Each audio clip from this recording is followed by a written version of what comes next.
want to welcome everybody here to Emergency Management Associates tonight. Hold on a second.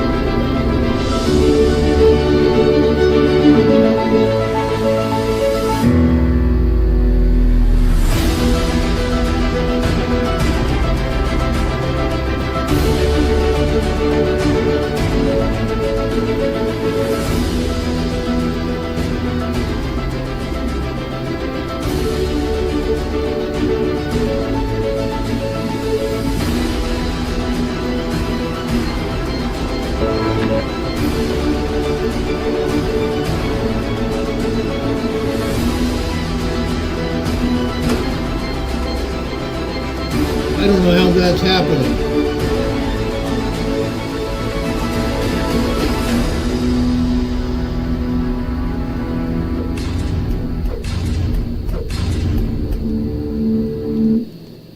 Okay, I just caught it. Sorry about that, guys. This is Ron Tyler with the Emergency Management Associates. We're coming to you from the Area Command, 392 miles west of Kitty Hawk Beach, North Carolina. We have a lot to talk about tonight. Yes, we're going to talk about earthquakes. We are absolutely going to talk about earthquakes. We've had several large earthquakes that have hit all over the world today. We want to talk about that. But I have a lot of things I want to talk about as an investigator would. As those of you that know me, that have been with this channel since even the beginning, I am a former police officer. I used to work for the federal government as a cop. I'm an investigator.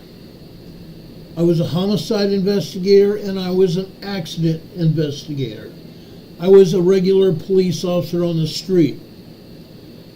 Because I did what I did, I feel it an obligation to continue investigating crimes that happen. We're going to continue this. We're not going to stop.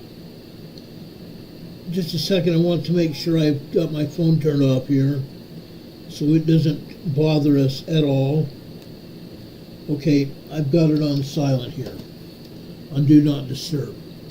Last night we spoke about the high school shooting in Georgia, Appalachia High School in Georgia, Winder, Georgia. The shooter's name is Colt Gray. Colt Gray. Colt Gray is 14 years old. He was a student at the high school that is located at 940 Heyman Morris Road in Winder, Georgia. The Barrow County Sheriff's Office has released mugshots of the suspected Georgia high school shooter. Again, 14-year-old Colt Gray. I was not even going to show these to you because I was going to do that, not show them to you out of respect for law enforcement, because he's a 14-year-old juvenile. But the sheriff's office is charging him as an adult in this crime. He has killed 4 people and wounded 9 others. He's accused of carrying out the deadliest school shooting this year, when he opened fire yesterday morning, killing 4 people and, like I said, injuring 9 others at Appalachia High School in Georgia. Mr. Gray used an AR-15 style rifle. Mr. Gray has been under investigation by the FBI since posting online threats last year, 2023. The teen has been charged with opening fire at the Georgia high school.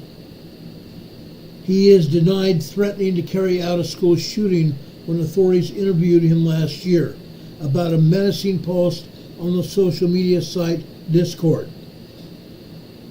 That's according to a sheriff's office report this morning.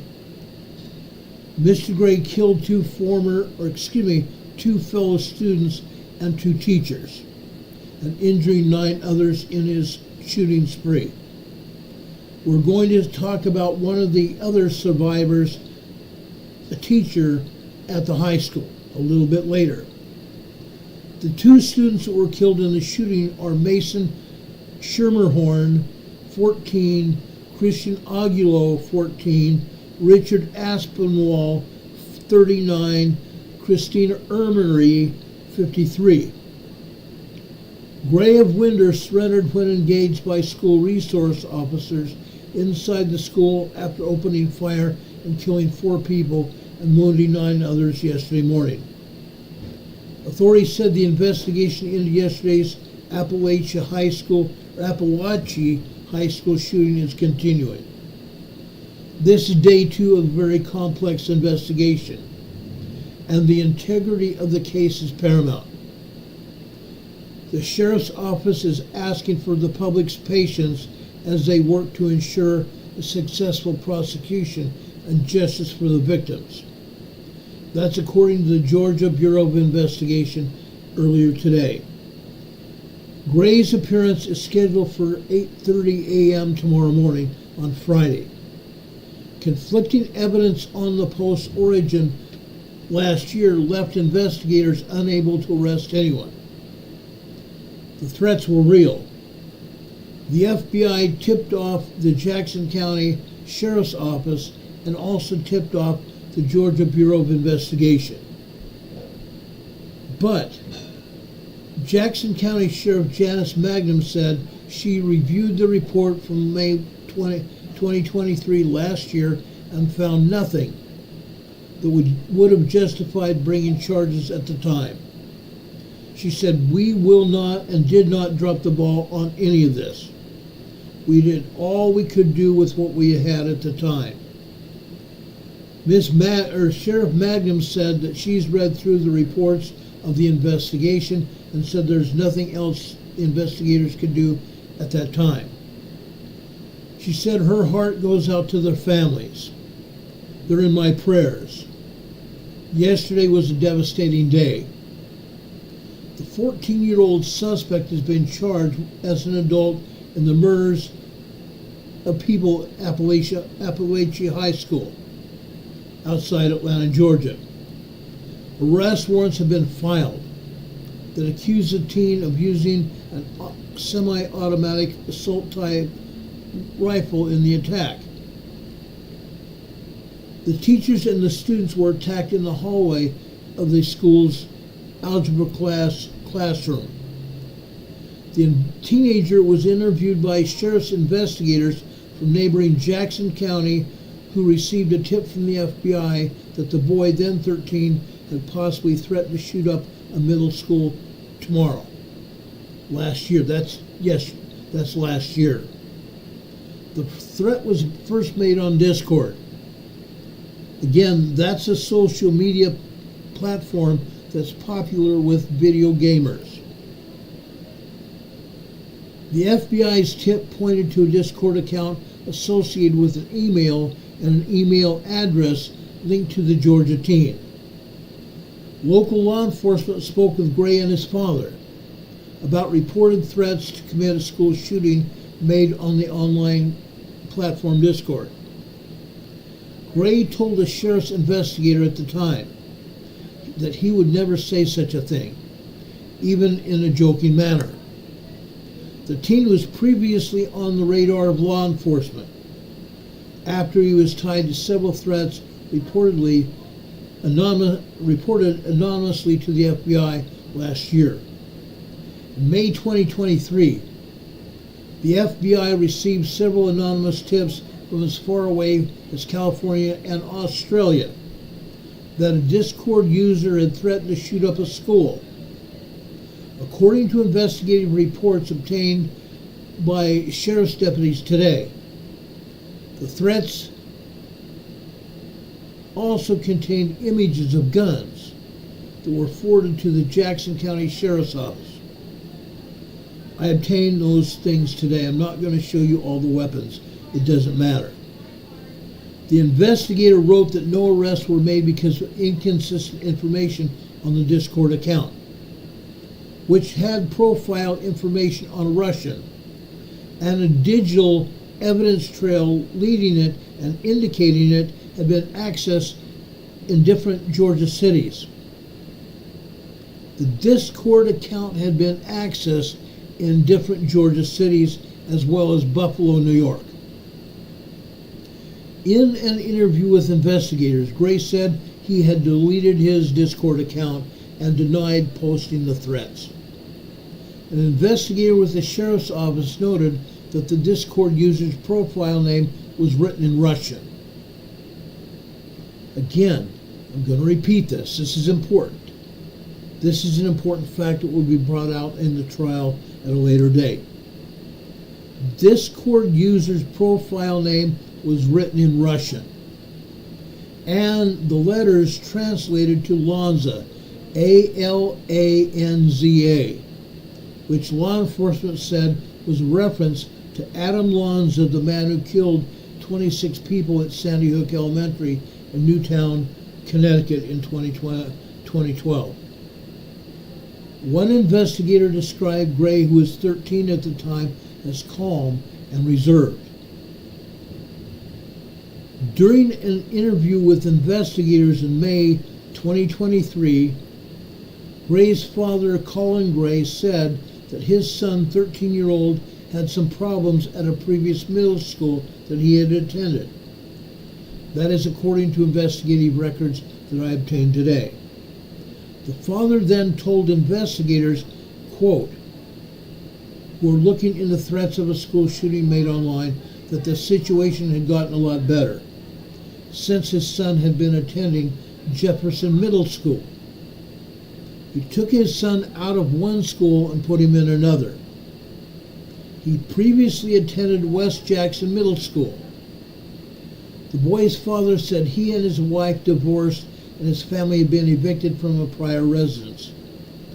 After the eviction, he and his son moved into a new home, and his wife moved elsewhere with their two younger children. This attack was the latest among dozens of school shootings across the United States in recent years. The classroom killings have set off a fervent debate about gun control, and this has frayed the nerves of parents whose children are growing up accustomed to active shooter drills. I know what that's like, because I have assisted schools in conducting these active shooter drills. And we've talked about this. I even have a presentation on active school shooter drills, or any active shooter drills. But there's been little change to national gun laws. Classes were canceled for today and for tomorrow at Appalachian High School, though some people came today to deliver flowers around the flagpole and kneel in the grass with their heads bowed. It's a terrible day. It is a very terrible day in this world. It's a very terrible day for the school. It's a very terrible day when investigators and police line up at a high school to do an investigation. I want to remind you now that I arrived at Chatfield High School in Littleton, Colorado, about 3 days after the high school shooting there. One of my dear friends had moved to Littleton just recently. He invited us to accompany him to see his high school, Chatfield High School. We drove through a crowd of people. We drove probably bumper to bumper for about 30 minutes until we got to the high school. There were other people doing the same thing that we were doing. When we arrived in front of the high school at Chatfield High School back in 1999, there was a sheriff's deputy standing outside the high school. I identified myself as law enforcement from San Diego. That deputy sheriff asked me if I would like to see the school, which I said I would. My friend Mark and his wife and my wife and their two daughters stayed in the car until I came back out. I observed what I saw there. blood on the walls, blood in the hallways, bullet holes all over the school where the two Chatfield High School students had shot up the school. It's a sad day to have any of this happen. As I spoke last night, there were 2 other shootings in San Diego in 1999 when I was there. One in Santee, California, which is East San Diego County, and one also in another location called El Cajon, California, which is closer to downtown San Diego than Santee. At both schools' shootings, after the fact, I helped provide law enforcement officers with some kind of continuity training and some experience in investigating school shootings. Things have changed since then. This suspect slipped out of his class yesterday morning.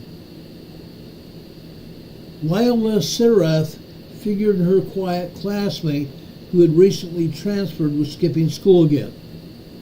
Apparently he was still having problems. But Mr. Gray returned a little bit later and wandered back into the room. I have it on good authority that he was carrying the AR-15 style weapon with him. Some students went to the open locked door, but instead backed away. They saw the gun. I'm guessing they saw something, but for some reason they didn't open the door. That was good advice from them. The teen then turned the gun on people in the hallway. According to the Georgia Bureau of Investigation, Director Chris Hosey said Gray has been charged in the deaths of students Mason Schermerhorn and Christian Angulo, both 14, and teachers Richard Aspinwall, 39, and Christina Irami, 53. When the teen was not allowed back into his classroom, one of his students or fellow students heard a barrage of at least 10 to 15 gunshots. The math students in the classroom fell to the floor and crawled in search of a safe corner to hide in. Appalachia High School had been practicing active shooter drills. Students and teachers were all very accustomed to going through these drills. They were very familiar with how to react to an active shooter campus. All teachers had a small device on their persons to notify school administration in case they were needed. The teacher would press a button on the remote to summon administrators. If the school resource officers were needed, the teacher or the staff would punch that button or press that button 8 times, and school resource officer, police officers would be notified. 2 school resource officers confronted the shooter within minutes after the gunshots were reported. The teen, Gray, immediately surrendered. Gray was taken today to a regional youth detention facility. As I reported yesterday, Mr. Colt Gray is being charged as an adult, even though he's 14 years old. But right now he's still a youth offender. So he's in a youth detention facility until after his trial. If he is found guilty, if he's indicted and found guilty, he will be transferred later. Until he's 18, he will be transferred at that point in time to an adult facility.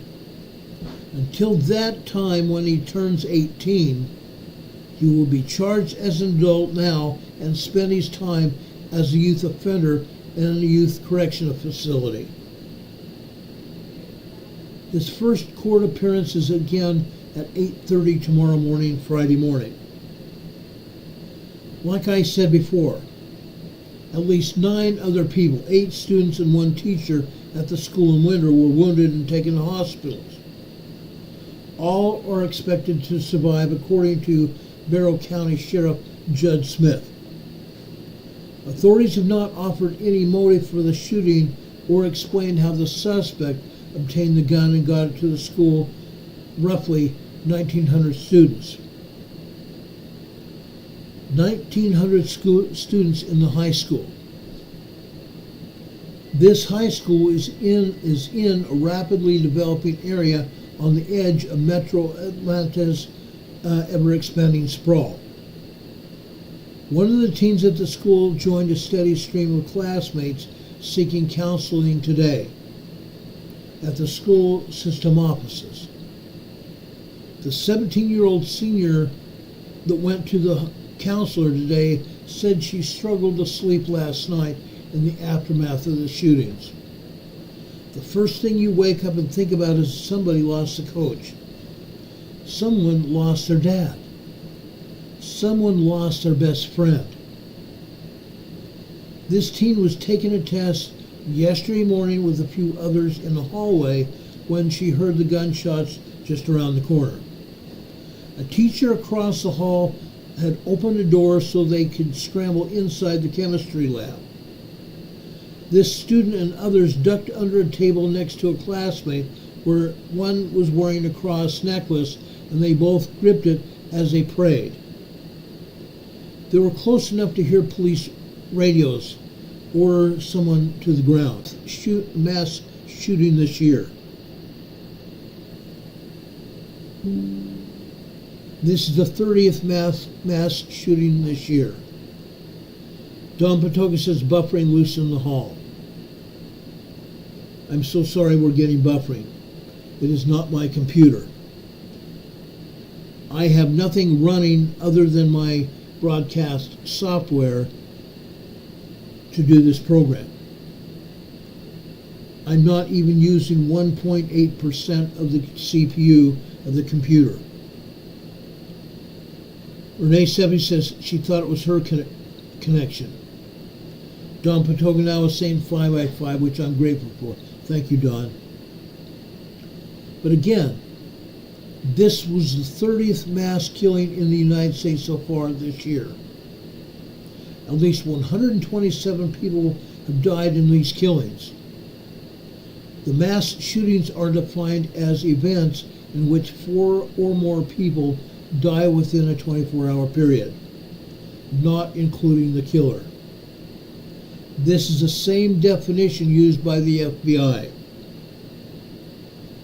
Again, the FBI had received a tip about the shooter at Parkland, Florida, before the shooting happened. The FBI had received a tip about the Parkland, Florida shooter before it happened. The FBI also received a tip about the person later convicted of the deadly shooting in 2022 at a gay nightclub in Colorado. This pattern underscores the challenges law enforcement faces in trying to determine when concerning behavior crosses the line into crime. This is hard for me. Been there, done that.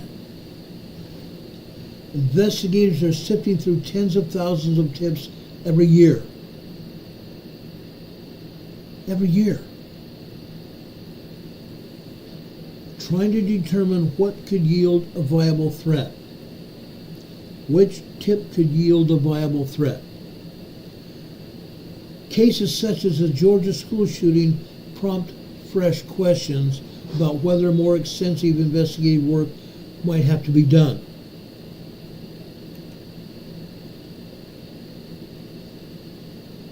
More investigative work has to be done to avert the violence. Police officers, investigators, and the FBI need to try to pattern what has been going on so they can figure out how to stop the shooting, to avert the violence.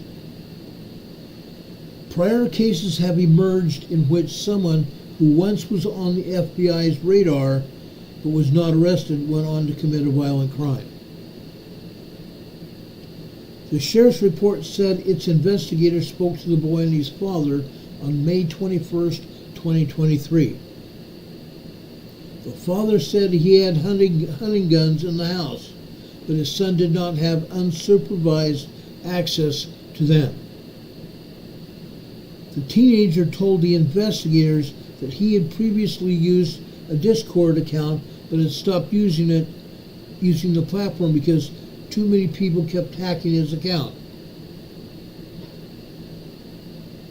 My account on Discord was the Emergency Management Associates account. It also got hacked and it was taken down. In this case, a phone number associated with the Discord account of Gray linked to a different person in another Georgia city. The account's profile name was written in Russian.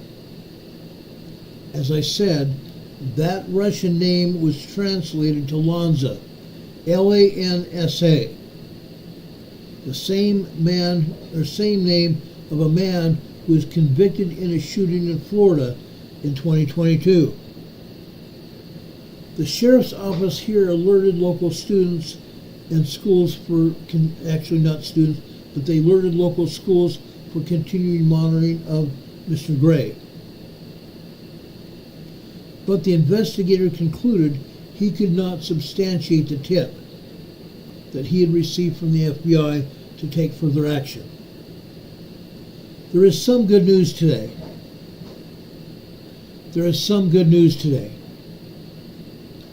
One daughter of a man who was wounded at the Georgia high school shooting said things are looking good.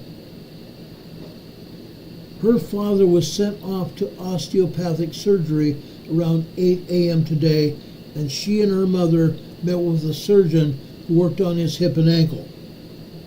All good news. He will remain in the ICU for at least another day, maybe two. Let me show you who he is. His name is David. He's at least going to remain in the ICU a day or two.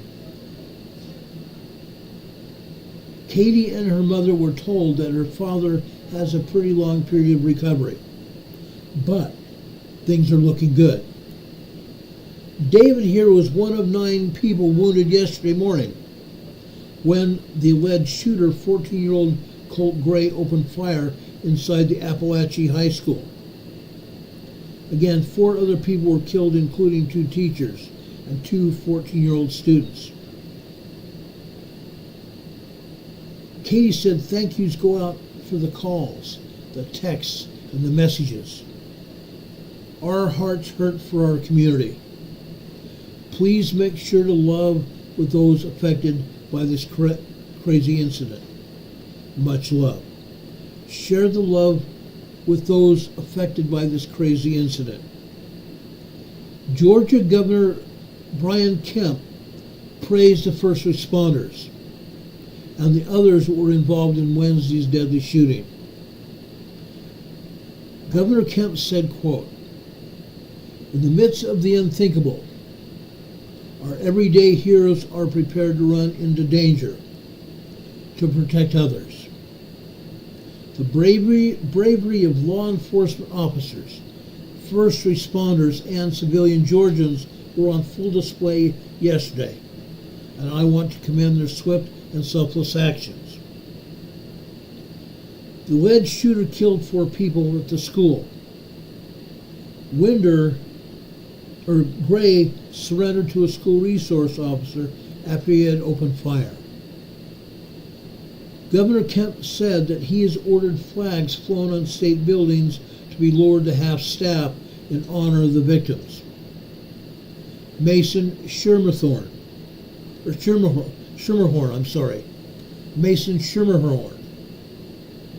Christian Angulo, both age 14 who attended the school, and again, teachers Richard Aspinwall, 39, and 53-year-old Christina Urami.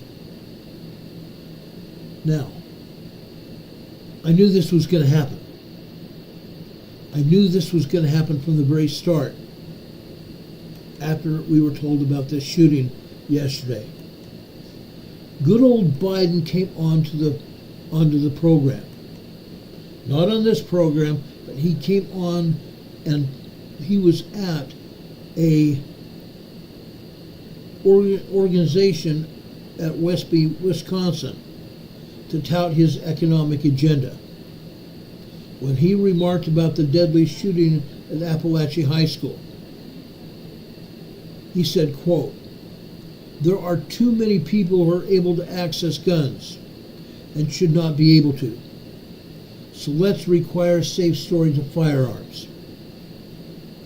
This is where it gets a little bit interesting. He says he has firearms. I know mine are locked up. But how could you have an assault rifle, a weapon in a house not locked up, knowing your kid knows where it's at? Biden added, "We've got to hold parents accountable if they let their children have access to these guns." Then Biden went even further. He called for stronger background checks and ending immunity for gun makers. Ending immunity for gun makers. The Biden administration has held gun makers responsible for these shootings. Again, I want to say this. It is not the weapon. It is not the gun maker. It is the idiot behind the trigger. It isn't the idiot behind the trigger. It is the idiot behind the trigger. Biden said, as a nation, we cannot continue to accept the carnage of gun violence.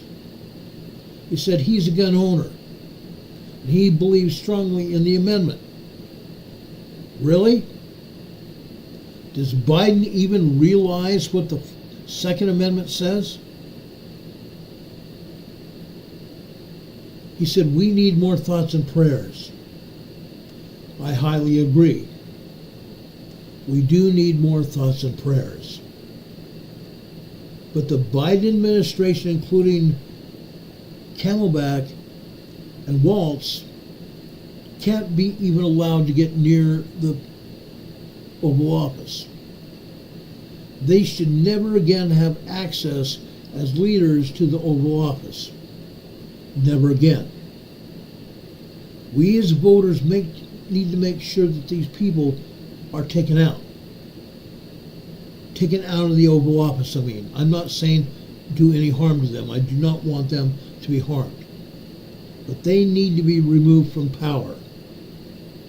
They need to be removed from the government. They're bad. These people are bad. They want nothing but tragedy for this country. Now, that's as far as I'm going to go with this shooting tonight. But again, I want to tell you this. We need to do our utmost to make sure our weapons are secured within our homes. If we have a weapon in our vehicle, it must be secured. When I am in my vehicle, I am wearing my weapon. Yes, I have a locker in my weapon. In my car, I mean. I have a locker in my car for my weapon. So if I have to leave it in the car, it's locked up in the car, and no one has access to it. Nor can they get it out. If you have a weapon in your home, you need to make sure your weapon is secured in your home. If I ever have children again in our home here, or anyone else, I'll be one wearing one weapon and the other will be locked up. Don Patoka says, I know nothing. He's playing Sergeant Schultz from Hogan's Heroes. I know nothing. Yeah, I agree. We have to make sure that children do not get hold of these weapons. that our children are not left unsupervised around these weapons. It has to stop with us. Now, I want to talk about earthquakes.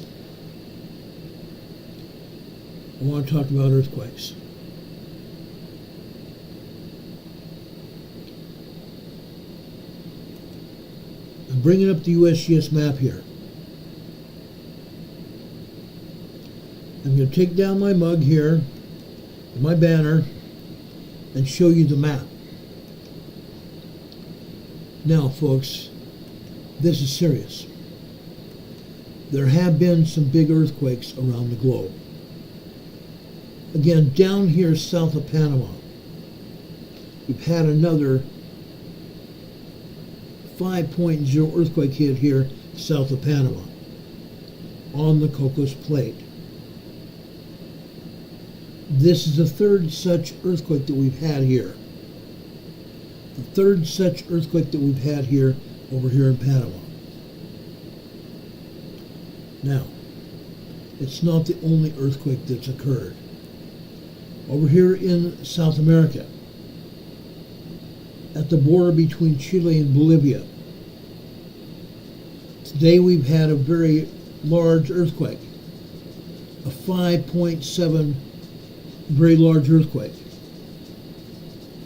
This is west-southwest of Chalapata, Bolivia, near the border of Chile. This earthquake was very large.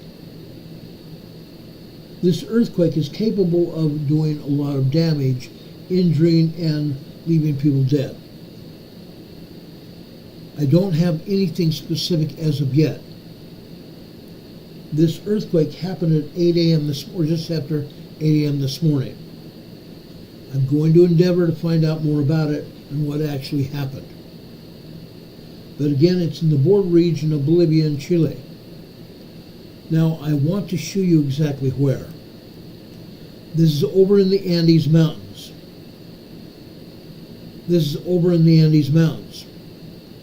Now, in the Andes Mountains here, we have some volcanoes as well, and you can see these off to the west.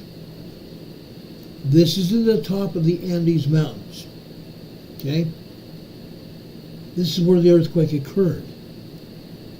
But people over here in Bolivia may have felt this earthquake. They may have felt this earthquake. Now, I don't have anything for sure showing you civilizations, cities, towns, or anywhere else where people might be. But what I am saying, this was a large enough earthquake here that it has a potential of being deadly. And we are going to find out more about it. We're going to find out more about this earthquake. Further south, over here in Chile, again at the border of Argentina, a 4.5 magnitude earthquake. A moderate 4.5 magnitude earthquake hit over here southwest of Calingasta, Argentina. Again, over here in the Andes Mountains here. You can see where it hit. The top of the Andes Mountains. This was a moderate earthquake. I honestly don't expect any damage from this earthquake at all. I also don't expect anybody to have any injuries as a result of this earthquake. It's a moderate 4.5 earthquake. Normally, if someone lives in a home and has dishes and plates inside the cupboards of their homes, those dishes and plates will rattle around. At some point, if they're close to the edge of the cupboard, they might fall and break. If there's anything on counters, tables, books and knickknacks might fall up and break. But that's all that would happen, as well as other pictures falling off walls with a moderate earthquake. That's what happened here. But again, USGS is not showing any of the other earthquakes here. There are about 22 earthquakes here in South America, most of them here in Chile, a couple of them in Argentina, and a couple more over in Colombia. Okay? I want to now go over here to the South Pacific, just north of New Zealand here. This area was hit with 2 earthquakes. This earthquake that I just highlighted is a 5.2 large earthquake. Right next to it, another 5.0 large earthquake. This one is 42 kilometers deep. This is 38 kilometers deep, south of the Kermadec Islands.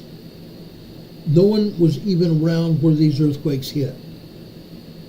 If someone had been over at the Kermadec Islands investigating the birds there, because the Kermadec Islands are only a bird sanctuary, they may have felt these earthquakes.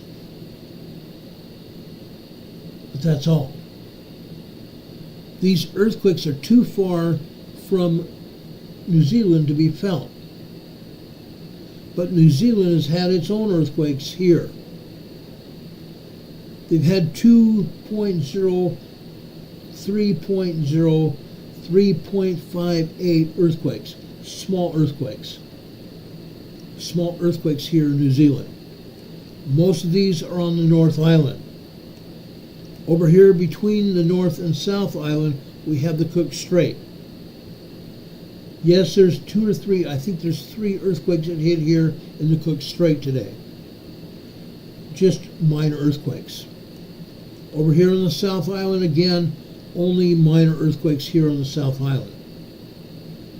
Now, that doesn't mean a whole lot, because we all know, and if you haven't known, you're going to get an earful today.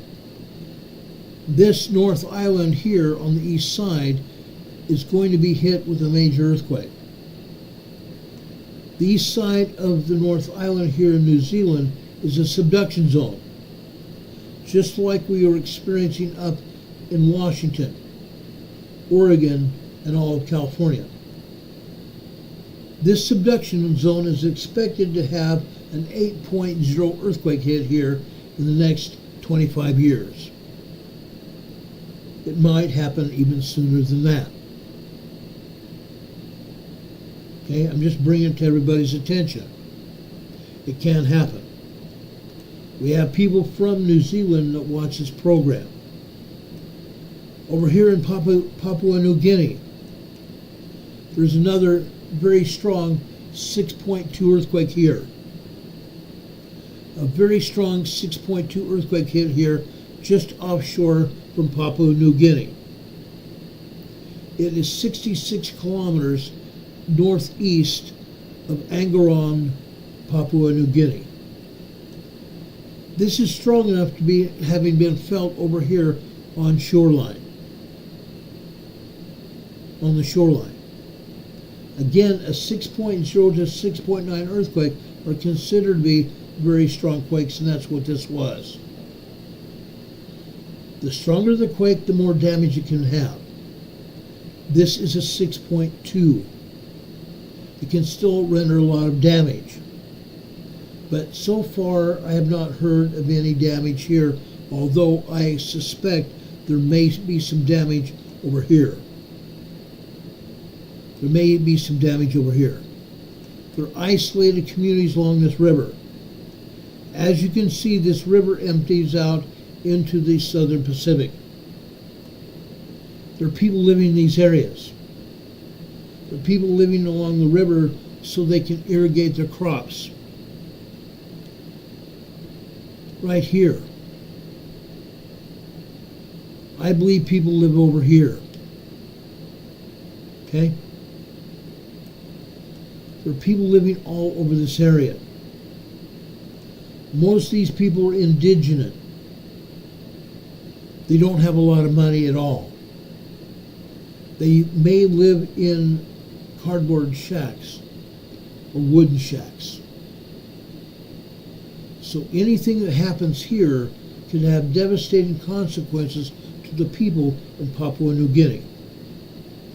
Again, this is far enough offshore that I don't think that happened. Look where this earthquake is. This is on the fault line here. This is on the fault line. Let's back it out so you can see where the fault line is. Okay? Look where the fault line comes from. Look where the fault line comes from. All the way over here in Tonga, Samoa, Vanuatu, and the Solomon Islands. This seismic energy may have come from over here in the South Pacific here. But it came through here, and I believe it's headed west. I believe this seismic energy here is headed west. Now, they're not showing any other earthquakes, which is a travesty. USGS should show the earthquakes. Why? Because there are aftershocks from this 6.2, and there was no tsunami either. There was no tsunami here. You also need to know that this is a huge subduction zone, just like we have over in the South Sandwich Islands and over in the Pacific Northwest of the United States. A huge subduction zone. But in this case, this whole area is undergoing subduction.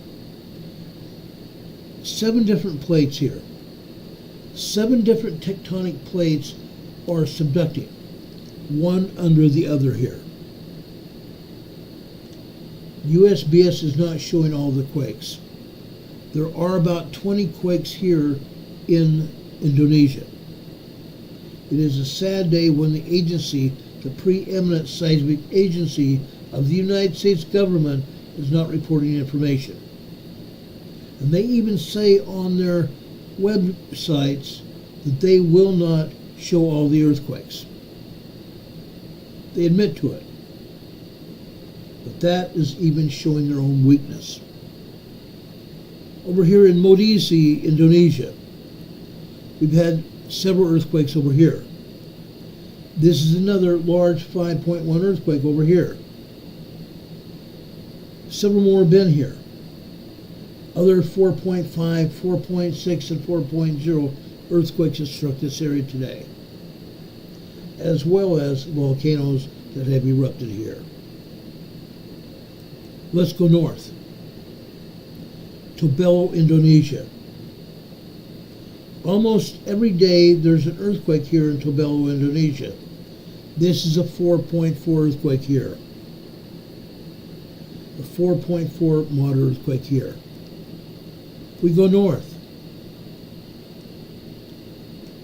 This is 299 kilometers north of Tobelo. This is another 4.4 earthquake. Isn't it interesting where they will have an earthquake shown in Tobelo, and way out here, some 300 miles north, they're still giving it recognition as near Tobelo, Indonesia, what it is not anywhere close to that.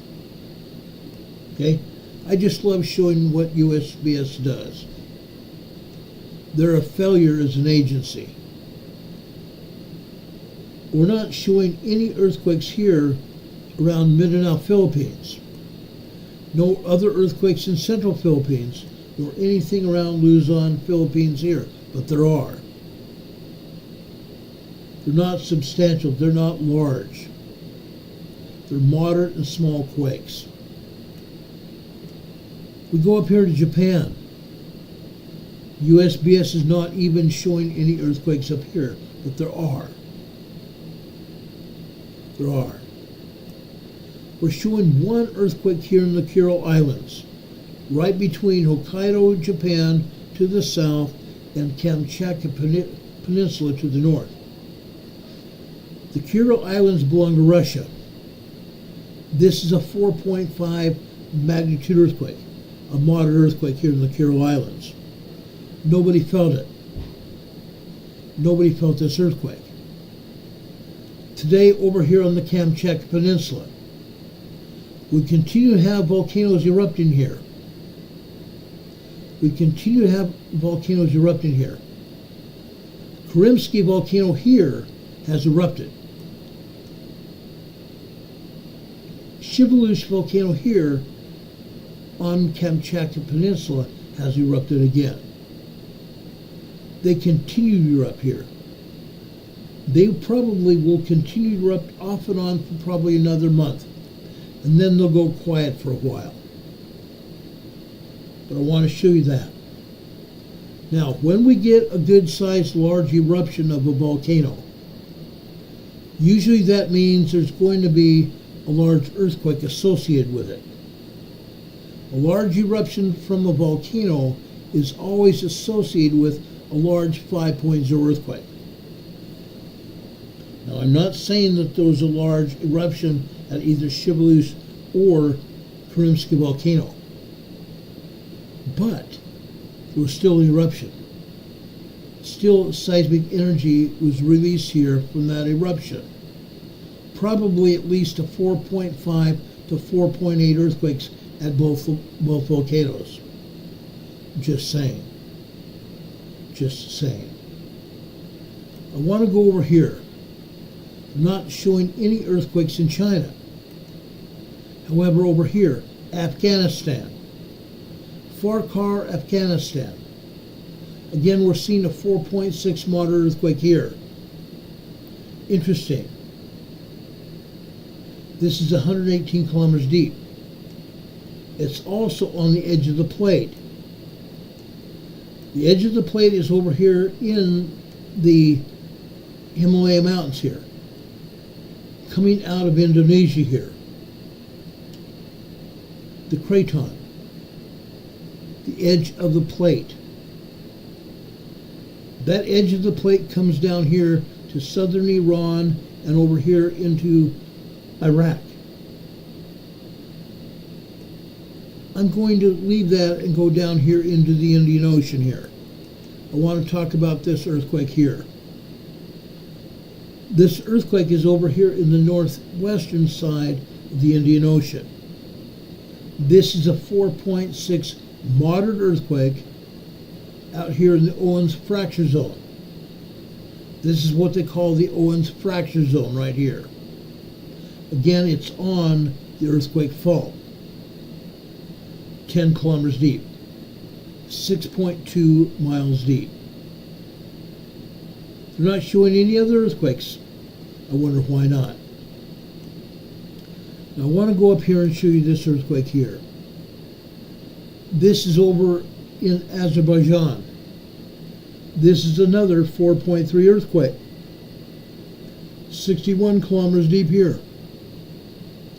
There are more earthquakes here. This is also on the edge of the Caspian Sea. The southwestern edge of the Caspian Sea. Look where it's located. In this mountainous region. This is part of the craton edge. That's why this earthquake hit here. It's part of the craton edge here. Now again, they're not showing any earthquakes at all here in Turkey, either in eastern Turkey, at the border region of Syria, nor anywhere else in Turkey, but there are. There are a lot of earthquakes here. Over in Greece here, there are a lot of earthquakes here in Greece, and they're not showing any. Earthquakes here in Italy, they're not showing any.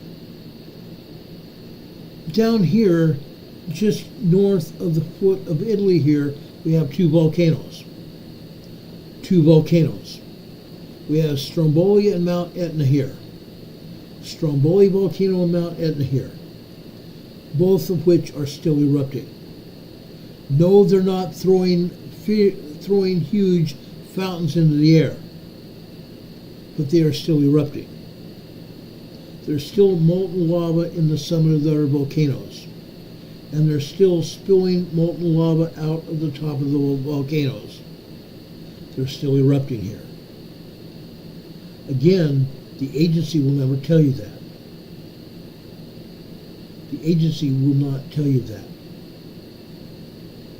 They're not showing any earthquakes up here in the Alps.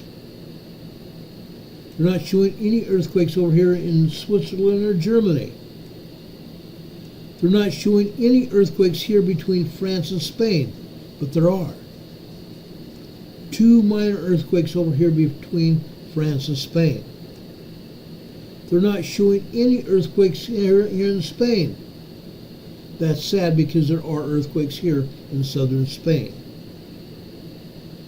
Now, we don't have any reports of earthquakes over in Demon Catman's territory of England.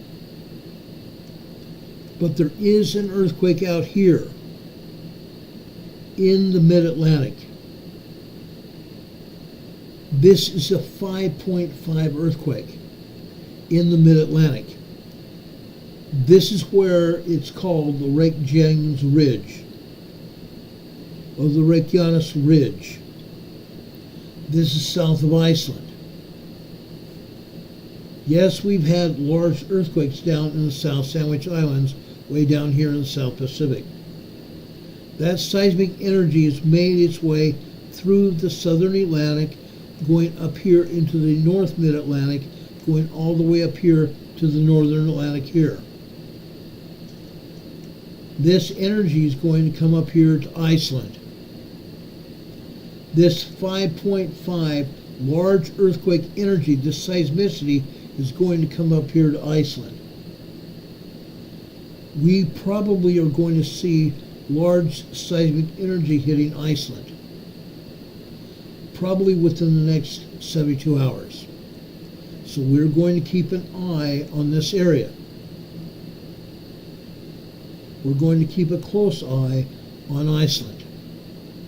Now, as I have said before, over here in the Reykjanes Peninsula here, the Reykjanes Peninsula, this is Greenavik. This is Greenavik. Up here, we have an earthquake. North of Greenavik, we have an earthquake. Now, I'm going to show you a map showing you where, not the earthquake, I'm sorry, not earthquake, it's a volcanic eruption. There is a volcanic eruption up here. Let's leave the USGS map, and I want to show you where this eruption is.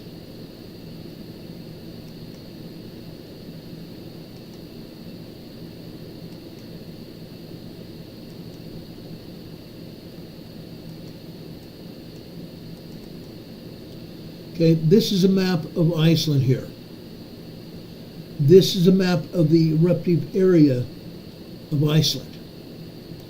I'm going to make it larger here. I want you to see it. South of Torbjorn here that you see over here on the left south part of the map is Greenavik. About 30 miles south of Torbjorn is Greenavik. Further north here is you see Hogafell. Or I shouldn't say Hogafell, Hogafell. That is another volcano. To the west of there is Torbjorn Mountain here. This is where the highway is that leads to Greenavik from Reykjavik, Iceland, the capital of Iceland. Right here between Hagafell and the roadway, the highway here, is where the eruption is happening. And the highway is closed. It's closed to through traffic because this volcano is erupting. Now, this volcano is still a fissure eruption, but this fissure eruption is also proved to be a crater-building eruption because the lava fountaining from the fissure has resulted in craters. Right now, I believe they have 2 craters, possibly a 3rd building. This eruption was originally 13 kilometers long. The eruption has subsided. The activity of the eruption has continued to decrease in recent days. However, 2 eruptive events still appear to be active. The craters. The lava field to the north of the eruption site continues to thicken. and expands slowly to the north. At this point, the active lava flow does not threaten infrastructure anywhere near the eruption site. Furthermore, changes in the volcanic tremor and gas emissions indicate that the eruption has diminished significantly over the recent days. However, it has not stopped yet. Now, one of the reasons I want to show you this map, over on the north left side of this, the upper left side of this map, you see an inn here. You also see the Blue Lagoon. Also here is a geothermal plant where they take hot water and steam from the volcano and take it and ship it to all parts of Iceland. The hot water from this geothermal plant heats homes and provides hot water to homes and businesses all over Iceland, including Greenvik to the south. The Blue Lagoon and the Svartsengi power plant are not in danger. They're not in danger. But as I said, the eruption is subsiding itself.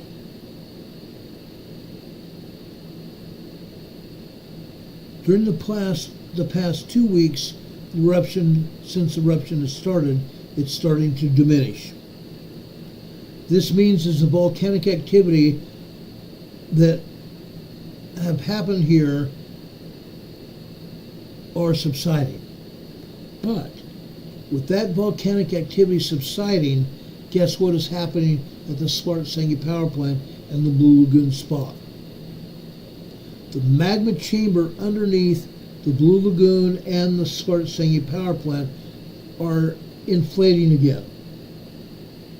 GPS measurements indicate the uplift at Svartsengi has resumed. Uplift at Svartsengi began noticeably 2 weeks after the eruption started, meaning even though the eruption was full in progress, less and less lava were coming out of the fountains. Less and less lava were coming out of the fissures. This means as this volcanic activity continues at the fissure craters in Iceland, as that activity diminishes, the magma chamber beneath Svartsengi is going to recharge and get larger. This is interesting news. This is very interesting news. Because quite frankly, the scientists are wondering what's going to happen now. The scientists are starting to wonder what's going to happen now. Now, there is a dike. We told you that there is a magma chamber, a magma reservoir underneath the Svartsengi power plant and the Blue Lagoon spot. A huge reservoir. That reservoir has sent magma up. I don't believe I said up. It sent magma up towards the surface, as in a dike just like this. Just like this. The magma is trying to force its way up to the surface here, which is causing land rise. Land rise. The subsidence is stopped. The land was actually going down after the eruption started over here in Iceland a few weeks ago. Now the subsidence is stopped. The land is again rising, which means that lava, that magma reservoir is increasing in volume, pushing up on the underside of the power plant and the Blue Lagoon spot. There is a magma dike there, forcing its way to the surface. It still remains to be seen if that magma dike will take out that power plant. damage the power plant or any other infrastructure in the area. If it does, the people of Iceland are in for hard lessons this winter. Because that Svartsengi power plant I just showed you is the main power plant for most of Iceland. There is a small power plant similar just east of Reykjavik, the capital of Iceland, but it's a smaller plant. There is nothing large like the Svartsengi power plant. So if the magma gets to the Svartsengi power plant and destroys it with an eruption, that's going to mean very bad news for the people of Iceland. We're going to keep an eye on what's going on there. I'm going to keep a very close eye on that. Do you have any questions for me? Do any of you have any questions for me? Ginger Gal says the biggest regret she has while living in Iceland that she never went to the Blue Lagoon. I would have hated being there and not seeing the Blue Lagoon. I've been in other spas around the United States. Other spas in the United States that are made by volcanism. Heated water from a volcano. Soda Springs, Idaho. Lava Hot Springs, Idaho. Over in south of Provo, Utah, in the mountains, there's another spring there. A very hot spring. You have to be careful there. Diane Kelman is asking, wouldn't the power plant explode from the magma? It's possible. It's possible. Because the pipes from that power plant are under pressure. The hot water pipes and the steam at the power plant are under pressure. And if that hot lava hits those power lines, it's probably over. Okay? Ginger Gal is talking about Hot Springs, Arkansas. Yes. Similar Hot Springs, Arkansas. We'd love to go there too. Incredible. Incredible. That was a good question, Diane. I appreciate that. Do you guys have any other questions? No, Miss Constitution writes, that's not good. Richard Smith says, steam is very powerful. I agree it is. And the thing is, guys, when men drilled into the upper magma chambers of that volcano to obtain steam, that steam from the volcano is under pressure, isn't it? So if those pipes rupture,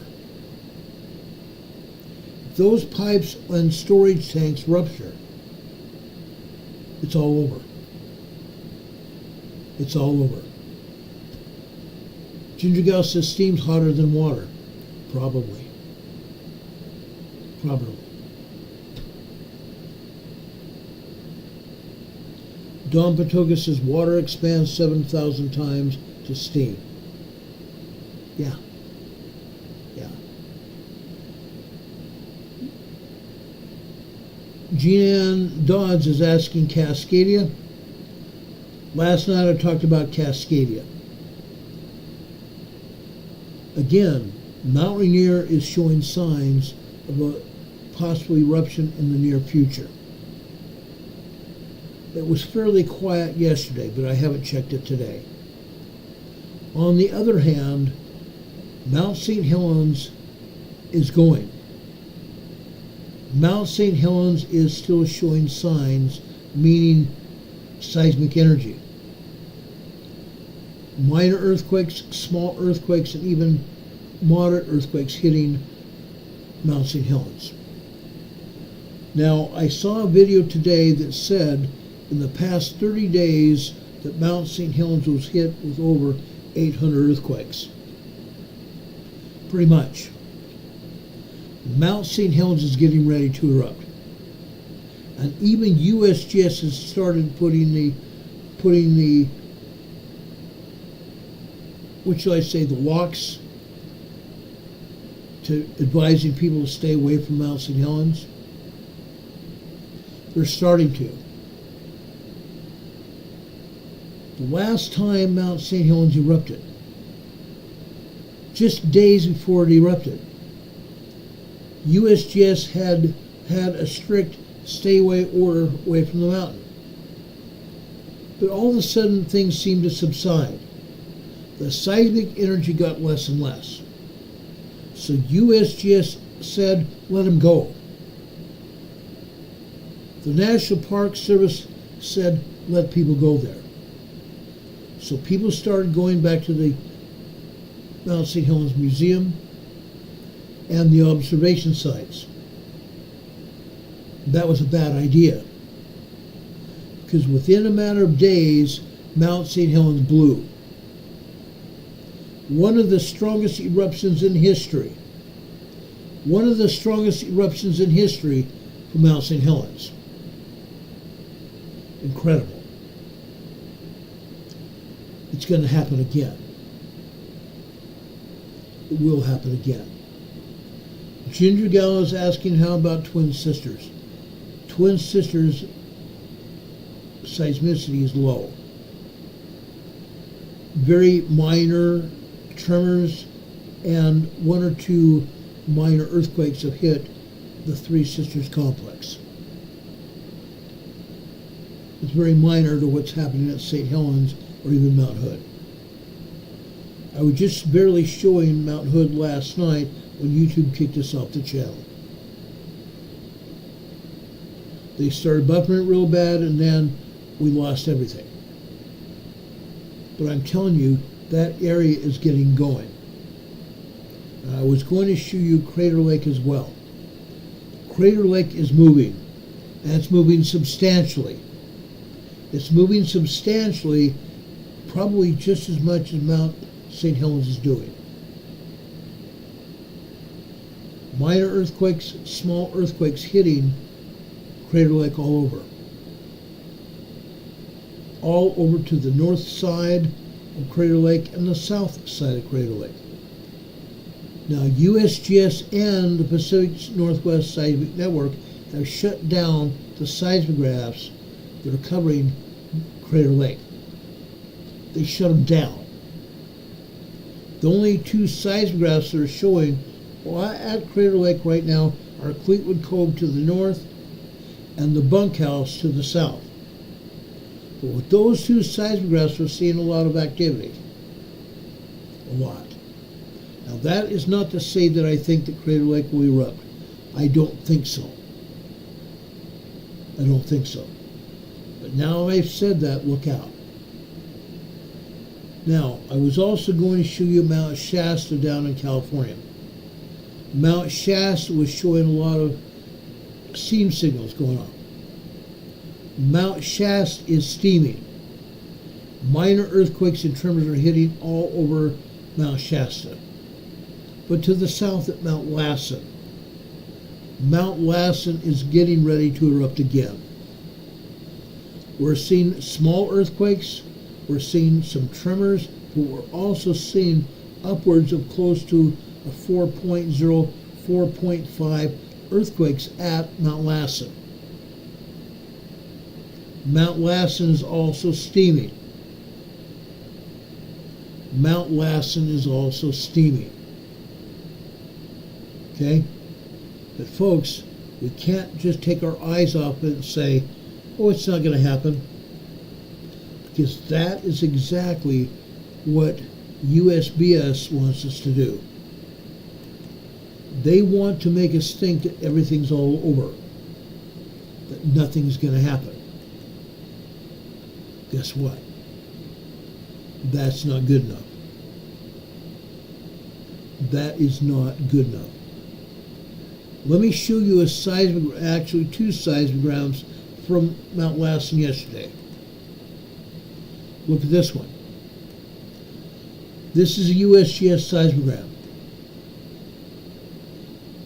This seismogram shows a lot of magma at the top. Magma pulse activity.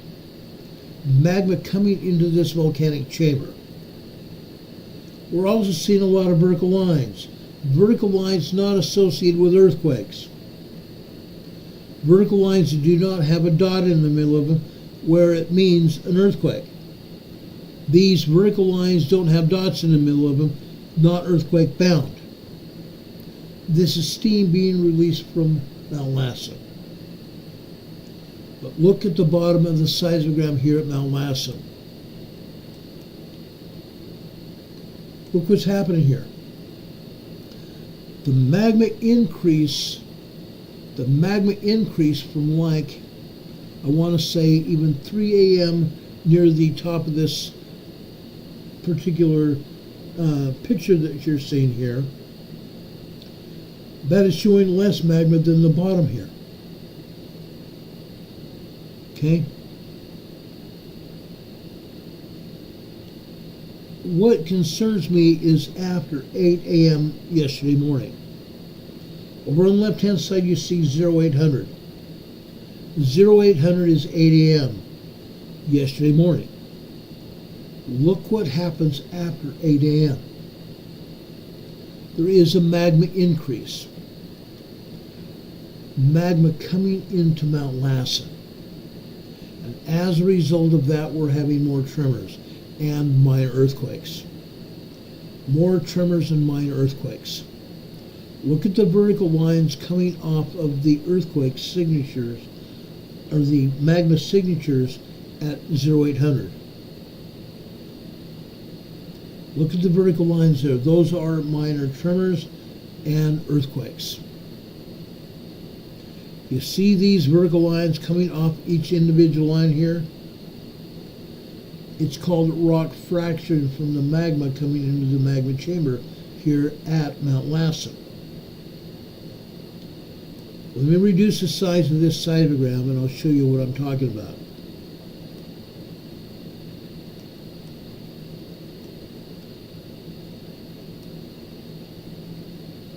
This is seismograph LDB, Lincoln David Baker, as I call it. Okay? Let me show you another one. This is seismograph LME, Lincoln Mary Edward. Look at this. Mount Lassen yesterday. Look at the earthquakes yesterday afternoon. The seismograph was recording earthquakes here on the seismogram starting at 2 p.m. yesterday afternoon. Look at the earthquakes here. Look at the magma coming into the magma chamber here at this volcano. Look at the earthquakes. These are anywhere from 2.7 to 2.9, even close to 3.0 small earthquakes. Look at all the earthquake activity here. Where you see these vertical lines coming off the horizontal line showing magma. The magma is causing earthquakes, causing rock fracturing to happen at this volcano. That's what we're seeing. Then after this evening, yesterday evening, I should say the day before yesterday, guess what? The amount of magma that appears stopped. I don't believe so. What I believe here, especially after midnight, see where it says 000 hours? Over here on the left, that's midnight, the night before last. These horizontal lines do not show a lot of magma coming into the magma chamber. That's because they turned down the seismograph. The seismologist turned down the seismograph here. All we're seeing is energy that is forcing its way up the electric chain of the seismograph, forcing its way to be seen on the seismograph. I believe these earthquakes that we're seeing here were larger than they're showing them. They're larger than what they are showing. Why do I say that? What happens here after 6 a.m. yesterday morning? There is an increase in earthquakes, and there's increase in strength of the quakes as well. We're also seeing an increase on the horizontal line showing magma pulse signals coming into the magma chamber here. Magma coming into the magma chamber causing these magma pulse signals. More magma, meaning thicker lines, less magma, lesser thick lines, thin lines. But look at all these earthquakes yesterday afternoon. Yesterday morning and yesterday afternoon. Magma just doesn't stop all of a sudden.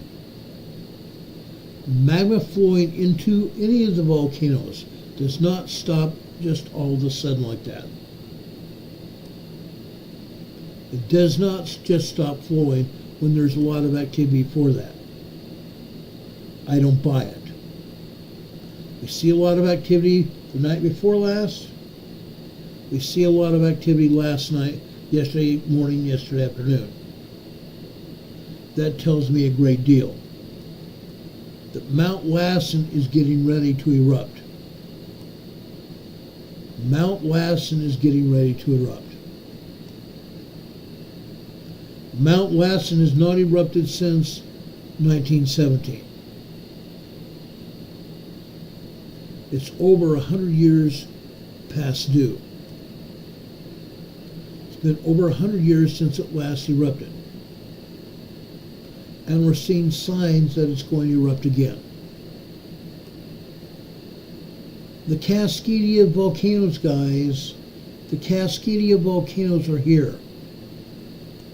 They start here at Mount Lassen to the south in Northern California, and they go all the way up into southern Canada.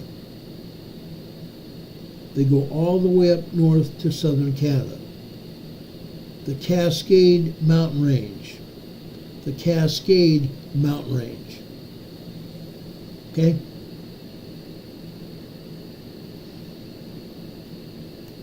I want to show you this because I was going to show it to you last night. This is actually happening, and it happens every day. This is not an anomaly. This is not an anomaly. This happens every day. Do you guys have any questions? Diane Kevin says she thought they were all universal. They're not. They're not. Each volcano is a volcano unto itself. There's almost no significance between what's happening at the volcanoes. Almost none.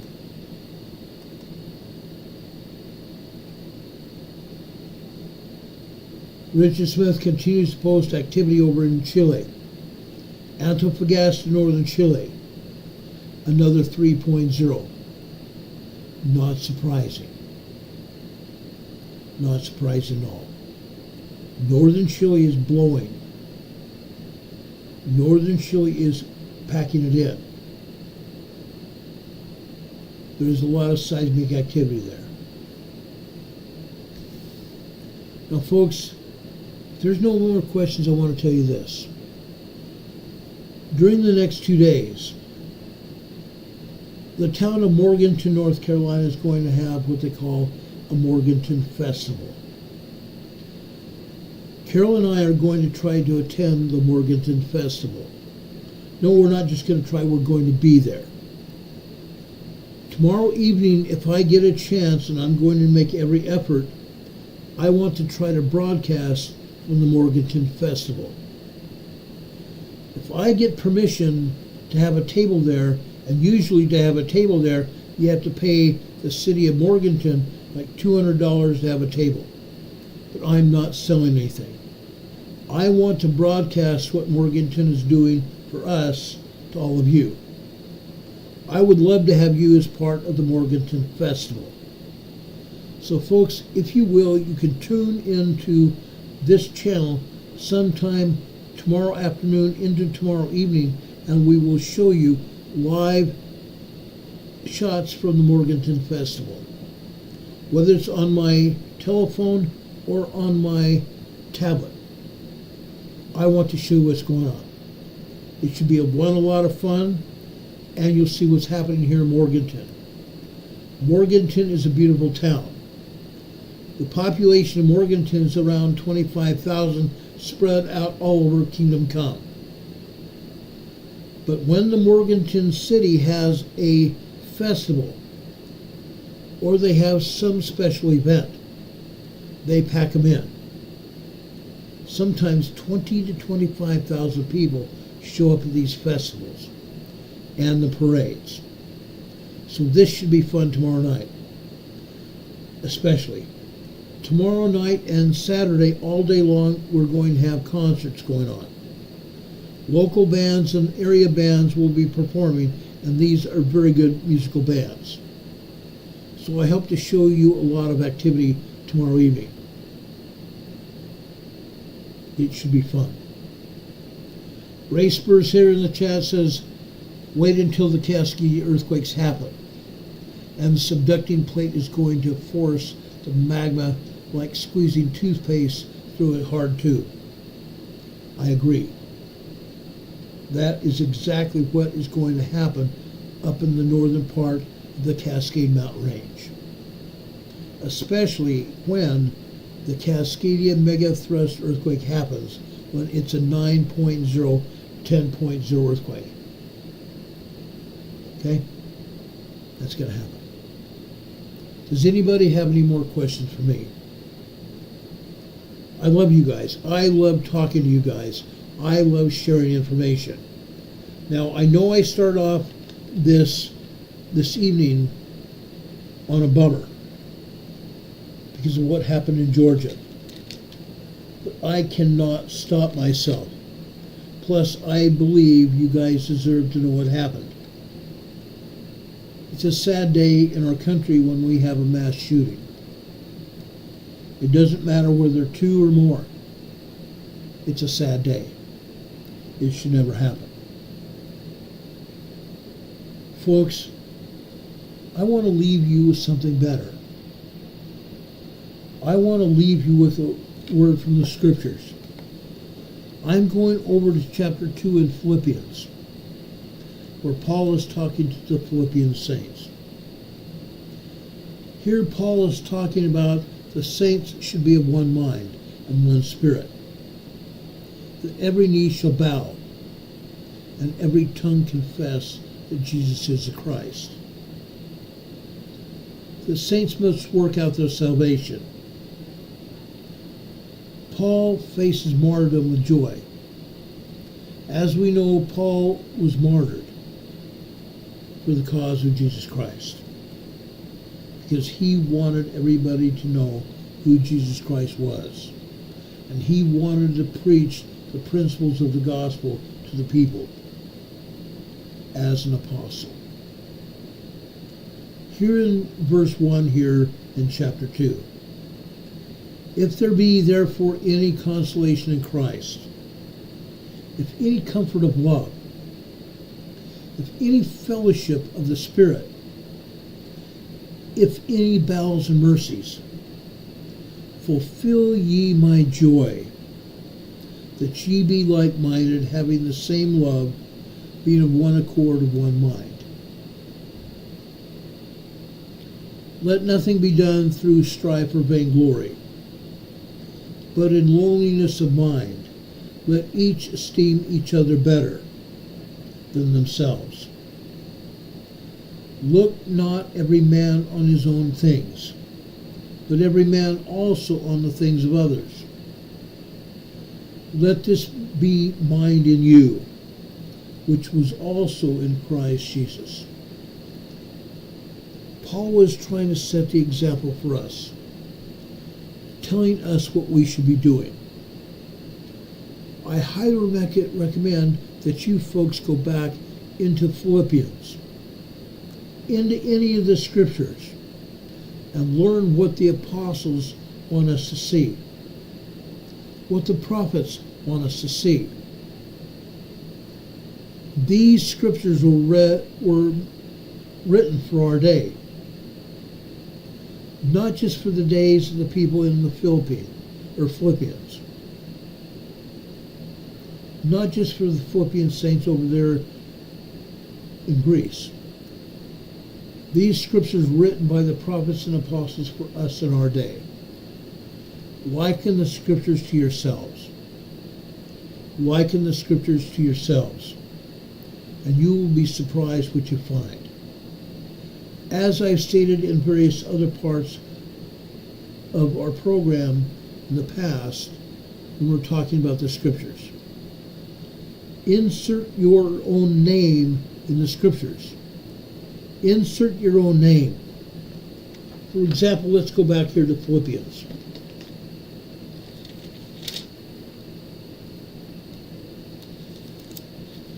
I just love that. Actually, this time, let's go over to Timothy. Over in Timothy, Timothy is talking about exhorting the gospel, preaching the gospel. He says, now the end of commandments is charity, out of a pure heart, of good conscience, and of faith unfeigned.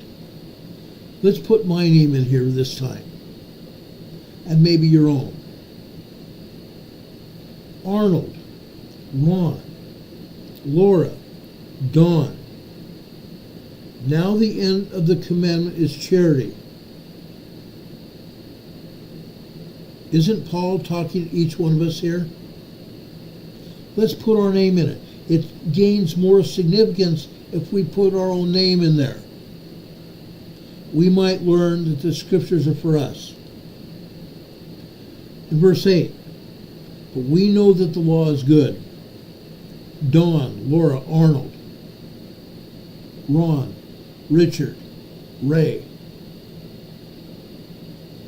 We know the law is good if a man use it lawfully, knowing this, that the law is not made for a righteous man.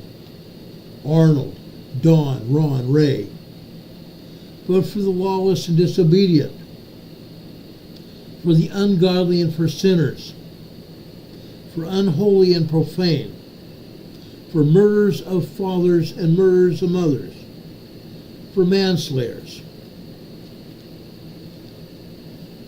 It makes it more meaningful. It sticks with us. Brothers and sisters, liken the scriptures to yourselves. Liken our scriptures to our own selves, and you'll be blessed. You'll find your minds enlightened, your hearts lightened as well. You'll find yourselves lifted up. Spiritual beings. Spiritual beings here, guys.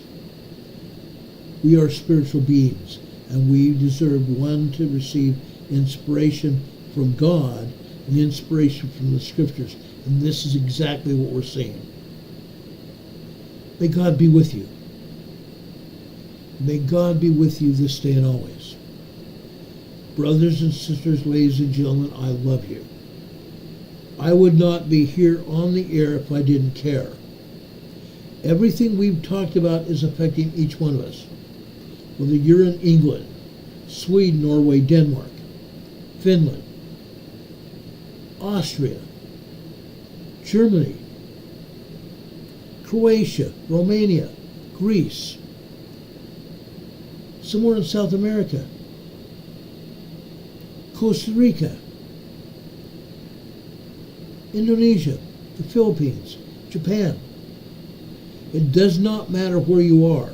The information we presented tonight is for everyone, because we see this happening in our own cities, in our own states, in our own countries. God bless you. God be with you, I pray. May God be with you this day and always. God be with you until we meet again. We will see you on the other side. Good night, everybody. Much love.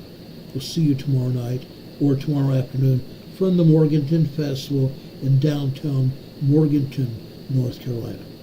Good night, everybody. Have a good night. Love each other.